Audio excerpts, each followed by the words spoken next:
ನಮಸ್ತೆ. ಇತ್ತೀಚಿನ ದಿನಗಳಲ್ಲಿ ಸೋಷಿಯಲ್ ಮೀಡಿಯಾದಲ್ಲಿ ನಾವು ತುಂಬ ನೋಡ್ತಾ ಇದ್ದೀವಿ. ಅದರಲ್ಲೂ ಯೂಟ್ಯೂಬ್ನಲ್ಲಿ ಒಂದು ವಿಷಯ ತುಂಬ ವೈರಲ್ ಆಗ್ತಾ ಇದೆ. ಕನ್ನಡ ನಟಿ ಮೇಘನಾ ರಾಜ್ ಅವರ ಎಂಗೇಜ್ಮೆಂಟ್ ಆಗಿದೆ, ಜೂನ್ ತಿಂಗಳಲ್ಲಿ ಮದುವೆ ಆಗ್ತಾರೆ ಅನ್ನೋ ರೀತಿಯ ಹಲವಾರು ರೂಮರ್ ವಿಡಿಯೋಗಳನ್ನು ನಾವು ನೋಡ್ತಾ ಇದ್ದೀವಿ. ಆದರೆ ಒಂದು ಪ್ರಶ್ನೆ, ಈ ವಿಡಿಯೋಗಳನ್ನು ಮಾಡೋರಿಗೆ ಒಬ್ಬರ ವೈಯಕ್ತಿಕ ಜೀವನದ ಬಗ್ಗೆ ನಾವೆಷ್ಟು ಮಾತಾಡಬೇಕು, ಏನಕ್ಕೆ ಮಾತಾಡಬೇಕು? ಅವರ ಅನುಮತಿ ಇಲ್ಲದೆ ಅವರ ಬದುಕನ್ನೇ ಸುದ್ದಿ ಮಾಡೋ ಹಕ್ಕು ನಮಗಿದೆಯಾ? ಇವತ್ತಿನ ಈ ವಿಡಿಯೋದಲ್ಲಿ ಅದನ್ನೇ ತುಂಬ ಗೌರವದಿಂದ ಮತ್ತು ತುಂಬ ಮನಸ್ಸಿನಿಂದ ಮಾತಾಡೋಕ್ಕೆ ಬಂದಿದ್ದೀನಿ.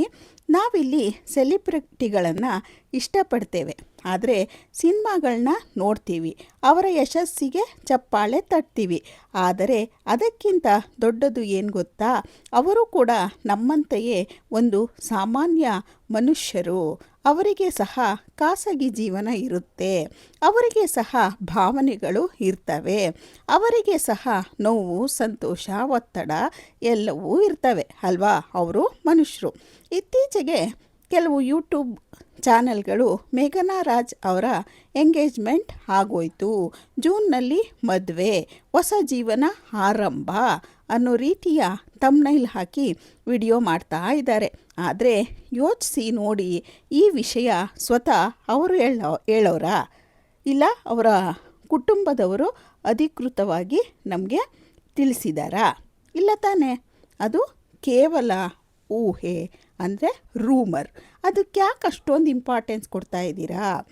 ಅವರ ಜೀವನದಲ್ಲಿ ಈಗಾಗಲೇ ಎಷ್ಟೋ ದುಃಖ ಅವರನ್ನು ಆವರಿಸ್ಕೊಂಬಿಟ್ಟಿದೆ, ಅದು ನಮಗೆಲ್ಲ ಗೊತ್ತಿರೋ ಅಂಥ ವಿಷಯ.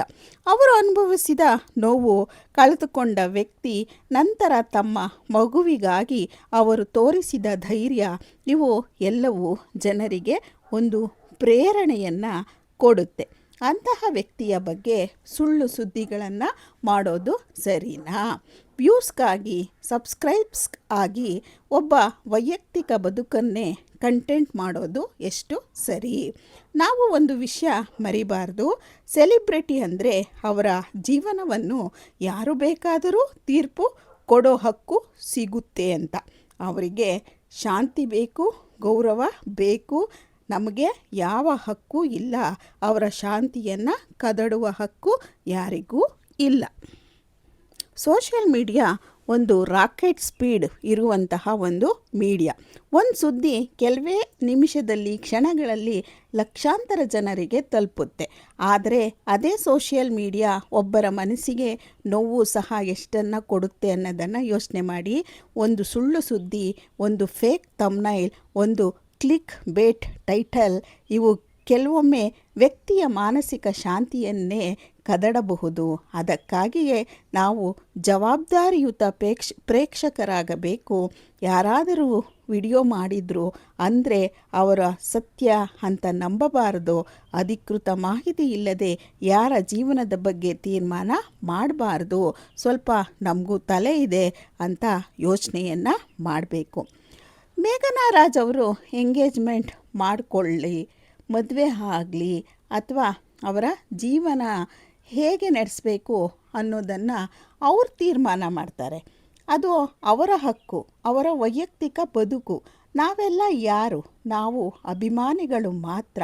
ಅವರಿಗೆ ಗೌರವವನ್ನು ಕೊಡುವುದು, ಅವರಿಗೆ ಶಾಂತಿ ಕೊಡುವುದು, ಅವರ ಸಂತೋಷಕ್ಕಾಗಿ ಹಾರೈಸುವುದು. ಇದನ್ನು ಬಿಟ್ಟು ನಾವು ರೂಮರ್ ಹರಡುವುದು, ಫೇಕ್ ಸುದ್ದಿ ವೈರಲ್ ಮಾಡೋದು, ಇವೆಲ್ಲ ಏನಕ್ಕೆ ಬೇಕು ನಮಗೆ? ಒಂದು ಮಾತು ಏನಪ್ಪ ಅಂದರೆ, ಸೋಷಿಯಲ್ ಮೀಡಿಯಾದಲ್ಲಿ ವೈರಲ್ ಆಗೋ ಪ್ರತಿಯೊಂದು ವಿಷಯವೂ ಸತ್ಯ ಇರೋದಿಲ್ಲ. ಹೀಗಾಗಿ ಯಾರ ಬಗ್ಗೆ ಬೇಕಾದರೂ ಮಾತನಾಡುವ ಮೊದಲು ಅವರ ಭಾವನೆಗಳ ಬಗ್ಗೆ ನಾವು ಒಂದು ಕ್ಷಣ ಯೋಚನೆಯನ್ನು ಮಾಡಬೇಕು. ಮೇಘನಾ ರಾಜ್ ಅವರಿಗೆ ಒಳ್ಳೆಯದಾಗಲಿ ಅಂತ ಹಾರೈಸೋಣ. ಅವರ ಬದುಕನ್ನು ನಾವು ಗೌರವಿಸೋಣ. ಅವರು ಸುಖವಾಗಿ, ಸಂತೋಷವಾಗಿ 100 ಕಾಲ ಬಾಳಲಿ ಅಂತ ಹಾರೈಸೋಣ. ಅವರು ನಮ್ಮ ಕನ್ನಡದ ಹೆಮ್ಮೆಯ ನಟಿ ಅಂತ ಹೇಳಬಹುದು. ಅವರ ತಂದೆ ತಾಯಿಗಳು ಸಹ ನಮ್ಮ ಸಿನಿಮಾ ರಂಗಕ್ಕೆ ತುಂಬ ಸೇವೆಯನ್ನು ಮಾಡಿದ್ದಾರೆ. ಅವರಿಗೂ ಸಹ ಮಗಳ ಬಗ್ಗೆ, ಮೊಮ್ಮಗನ ಬಗ್ಗೆ ಕನಸುಗಳು ಇರುತ್ತವೆ. ಆ ಕನಸುಗಳನ್ನು ನೀವು ಬೇರೆ ಬೇರೆ ರೀತಿಯಲ್ಲಿ ಸೃಷ್ಟಿ ಮಾಡಿ ಅವರ ಅಭಿಮಾನಕ್ಕೆ ಭಂಗವನ್ನು ತರಬೇಡಿ. ಅವರು ಯಾವತ್ತಿದ್ದರೂ ನಮ್ಮ ಕನ್ನಡದ, ನಮ್ಮ ಚಿತ್ರರಂಗದ ಒಬ್ಬ ಪ್ರಖ್ಯಾತ ನಟಿ ಮತ್ತು ಸುಂದರ ನಟಿ. ಅವರಿಗೂ ಸಹ ಅವರದೇ ಆದ ವೈಯಕ್ತಿಕ ಜೀವನ, ವೈಯಕ್ತಿಕವಾದಂತಹ ಅವರ ಕೆಲವು ಕೆಲಸಗಳು ಸಹ ಇರುತ್ತವೆ. ಅವರು ಯಾವುದೋ ಫಿಲಮ್ಗೋ ಇಲ್ಲ ಸೀರಿಯಲ್ಗೋ ಅವರು ಬ್ರೈಡ್ ಗ್ರೂಮ್ ಅಂದರೆ ಹೆಣ್ಣಿನ ಥರ ರೆಡಿಯಾಗಿದ್ದರೆ ಅವ್ರ ಎಂಗೇಜ್ಮೆಂಟ್ ಆಗೋಯ್ತು, ನಾಳೆನೇ ಮದುವೆ ಆಗಿಬಿಡ್ತಾರೆ. ಆ ಥರ ಸುಮ್ಮನೆ ರೂಮರ್ಸ್ಗಳನ್ನ ಖಂಡಿತ ನೀವು ಹರಡಬೇಡಿ. ಅವ್ರಿಗೂ ಸಹ ವೈಯಕ್ತಿಕವಾದ ಜೀವನ ಇದೆ, ಮಗು ಇದೆ, ಲೈಫ್ ಇದೆ, ಅಪ್ಪ ಅಮ್ಮ ಇದ್ದಾರೆ. ನಾವು ಅವರಿಗೆ ಪ್ರೋತ್ಸಾಹ ಮಾಡೋಣ.